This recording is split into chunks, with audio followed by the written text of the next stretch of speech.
കേന്ദ്രമന്ത്രി സുരേഷ് ഗോപി തന്റെ നിവേദനം വാങ്ങാത്തത് വലിയ വേദന ഉണ്ടാക്കിയെന്ന് പുഴ സ്വദേശി കൊച്ചുവേലായുധൻ.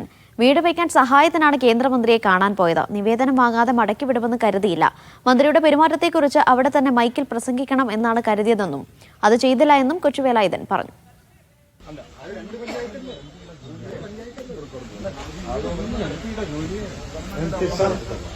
കഴിഞ്ഞ ദിവസം തൃശൂരിലെ പുള്ളിൽ നടന്ന കലുങ്ക് വികസന ചർച്ചാ പരിപാടിക്കിടെയാണ് കൊച്ചുവേലായുധൻ കേന്ദ്രമന്ത്രിക്ക് നിവേദനം സമർപ്പിച്ചത്. എന്നാൽ സുരേഷ് ഗോപി അത് തന്റെ പരിധിയിൽ വരുന്നതല്ല എന്ന് പറഞ്ഞ് മടക്കുകയായിരുന്നു. വായിച്ചുപോലും നോക്കാതെ അവഗണിച്ചതിലാണ് കൊച്ചുവേലായുധന് സങ്കടം. എനിക്ക് മൈക്ക് മേടിച്ച് പറയുന്നുണ്ടായിരുന്നു സാറേ. എനിക്ക് അത്യാവശ്യം പറയാനറിയില്ല, ഒന്നും മിണ്ടാൻ പോയില്ല. ഞാൻ അവിടെ നിന്നിരുന്നു. ഇത് കണ്ടപ്പോൾ എരിത്തിരുന്ന ആൾ അവനും കൊടുത്തില്ലേ. 2 വർഷം മുമ്പ് തെങ്ങ് വീണാണ് വീട് തകർന്നത്.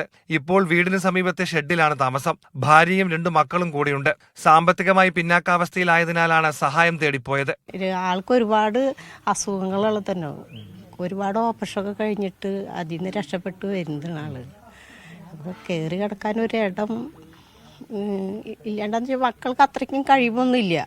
ശാരീരിക പ്രശ്നങ്ങൾ കാരണം വർഷങ്ങൾക്ക് മുൻപേ ഓപ്പറേഷൻ കഴിഞ്ഞ വേലായുധൻ ഇപ്പോൾ വിശ്രമ ജീവിതത്തിലാണ്. മറ്റു വരുമാന മാർഗങ്ങളില്ല.